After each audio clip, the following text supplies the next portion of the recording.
एक लंबे समय पहले नागपुर नामक एक सुंदर सा गांव था। उस गांव में विकास और प्रसन्ना नामक पति पत्नी रहते थे। विकास पालकी को अच्छे से सजा के उन्हें किराए पे देता था। उसके पास मौजूद सारे पालकियों में से एक बहुत पुराना था और वो दिखने में उन सारे पालकियों से अधिक सुंदर था। इसीलिए सभी उसी पालकी को ज्यादातर किराए पे लेते थे। एक दिन उसके पास एक आदमी आता है। सुनिए, कल सुबह के लिए मुझे एक पालकी किराए पे चाहिए। आपके पास मौजूद पालकियों को जरा दिखाइएगा। जरूर। और तब वो उसके पास मौजूद सारी पालकियों को दिखाता है। इनमें से आप अपनी मनपसंद पालकी को चुन लीजिए और मैं उसे कल सुबह आपके आने के समय तक सजा के रख दूंगा। और उस आदमी को विकास के सारे पालकियों में वो पुराना वाला ही पसंद आने पर उसे ही सजाने के लिए कह के चला जाता है। उससे विकास उस पुराने पालकी को बहुत ही सुंदर तरीके से सजाता है। देर रात हो गई है, कल सुबह वो आदमी इस पालकी को लेने आएगा। इसे यही रखना बेहतर होगा। ये फैसला करके उस पालकी को वही छोड़कर देर होने पर वो उसके घर जाकर सो जाता है। उसी रात को एक भयानक भूत उसी गांव में घूम रही थी। उसे बीच रास्ते में एक सुंदर सजा हुआ पालकी दिखता है। उसे देख वो वही रुक जाती है। ये पालकी दिखने में कितना सुंदर है, मुझे एक बार इस पे चढ़ के सारा गांव घूमना है। ये सोचकर वो उस पालकी के पास जाकर उसमें बैठती है। तुरंत ही वो पालकी हवा में उड़ने लगती है और ऐसे वो भूत उस पालकी में सारा गांव घूमती है। ऐसे इस पालकी में सारा गांव घूमने में मुझे बहुत मजा आ रहा है। अब से मैं हर रोज पालकी में सारा गांव घूमूंगी। ये फैसला करके वो सुबह होने के कारण पालकी को विकास के घर के पास छोड़ के वहाँ से चले जाती है। सुबह जब विकास पालकी को देखने जाता है तो उसे वहाँ ना होते देख हैरान हो जाता है। अरे, कल रात को मैंने पालकी को यहीं पे सजा के रखा, अब वो कहाँ गया? ये सोच के वो चारों ओर ढूंढता है और पालकी को कहीं और रखे हुए देख वो चौंक जाता है। मैंने तो कल रात उसे वहाँ रखा था, यहाँ कैसे आ गया? इस सोच में पड़ जाता है। चलो, पालकी तो मिल गया ना। ये सोचकर वो वापस उसके घर के अंदर चला जाता है। पर वो भूत हर रोज रात के समय में उस पालकी में बैठ के उसके मनपसंद जगह जाती थी और सुबह होते ही उस पालकी को विकास के घर के बाहर छोड़कर चले जाती। विकास को हर एक दिन वो पालकी एक नए जगह पे दिखने पर वो आश्चर्यचकित होता है। हर रोज सुबह ये पालकी मुझे अलग जगहों पे क्यों मिल रही है? इसके पीछे क्या कारण है? मुझे जानना ही होगा, ऐसे सोचता है।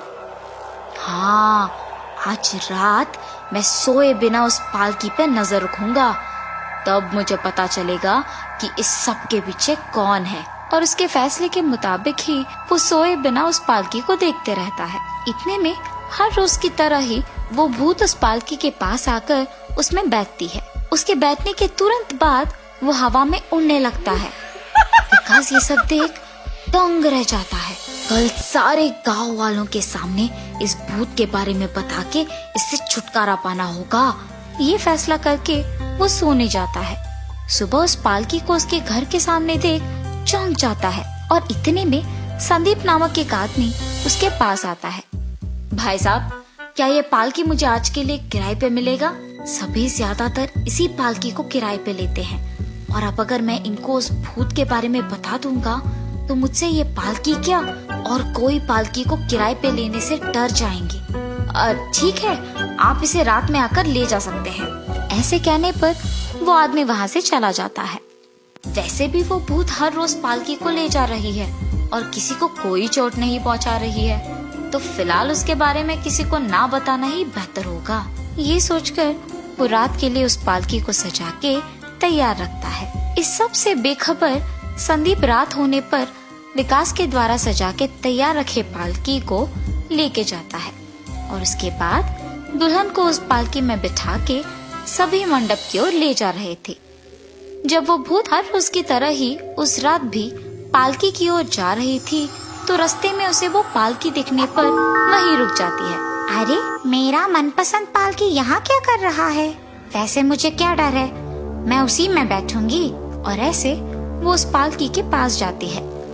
पालकी की ओर एक भयानक अचानक भूत को आते हुए देख सभी हैरान हो जाते हैं और जोर से चिल्लाते हैं, भूत, बाप रे भूत! और उस पालकी को वहीं छोड़ के वहाँ से भाग चलते हैं। दुल्हन पालकी के अंदर बैठे रहने के कारण उसे कुछ नहीं दिखता है। हाँ, ये क्या? सभी जोर से भूत भूत क्यों चिल्ला रहे हैं? और जब वो पालकी से बाहर झांकती है तो एक भूत को उसकी आंखों के सामने देख वो बेहोश होकर वहीं गिर जाती है। सभी के वहाँ से चले जाने पर वो भूत उस पालकी में बैठती है और उड़ने लगती है। ये देख सभी चौंक जाते हैं। अरे रे, वो भूत उस पालकी के साथ ही दुल्हन को भी ले जा रही है। अरे हाँ, दुल्हन तो पालकी में ही रह गई, अब शादी कैसे होगी? ऐसे सोचकर सभी उस पालकी का पीछा करते हैं। ऐसे सारी रात वो लोग उस पालकी का पीछा करते रहते हैं। जब सुबह होता है तो वो भूत उस पालकी को विकास के घर के पास छोड़कर चले जाती है। जब सुबह वो पालकी विकास के घर के बाहर रुकती है तो सभी उसके पास जाकर देखते हैं। उसमें दुल्हन को सही सलामत देख वो बहुत खुश होते हैं। भगवान का शुक्र है, शादी तो रुक गया, मगर दुल्हन को तो कुछ नहीं हुआ। वो भूत सिर्फ इस पालकी के लिए कल रात आई होगी। वैसे इस पालकी को लाया कहाँ से? मैंने इस पालकी को इसी आदमी के घर से किराए ले आया। तो फिर चलो उस आदमी से पालकी के बारे में पूछते हैं। और सभी विकास के घर जाते हैं। विकास, विकास! अरे क्या हुआ? तुम सब इतनी सुबह मेरे घर क्यों आए हो? तुम्हारे पालकी के कारण ही होने वाली शादी भी रुक गई।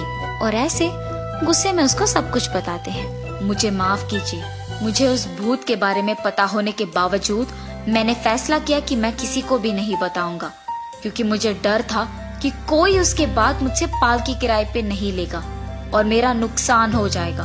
अगर मुझे पहले ही पता होता कि ऐसा कुछ होगा तो मैं सब सच बता देता। हमारी बेटी को कोई चोट नहीं पहुंचा और सिर्फ शादी नहीं हुई, इसीलिए तुम्हें हम छोड़ देंगे। अब आगे से उस पालकी को किराए पे मत दो। ये कह के सभी वहाँ से चले जाते हैं। पहली बार ऐसी गलती होने के कारण उन्होंने मुझे माफ कर दिया। आइंदा ऐसी घटनाओं को होने से रोकना है तो उस पालकी को नष्ट कर देना ही बेहतर होगा। हाँ, और उसी गुस्से में वो पालकी को भागों में अलग करके उन सबको गांव के सरहदों में फेंक देता है। हर रोज की तरह उस रात भी वो भूत उस पालकी पे चढ़ने के लिए विकास के घर के पास आती है, पर आसपास में कहीं भी पालकी ना दिखने के कारण पूरा गांव ढूंढती है, लेकिन पालकी नहीं दिखता है। और तब वो भूत वहाँ से चले जाती है और वापस कभी नहीं आती है। उस भूत के वापस ना आने के कारण विकास बाकी पालकियों को किराए पे देते हुए खुशी से जीता है।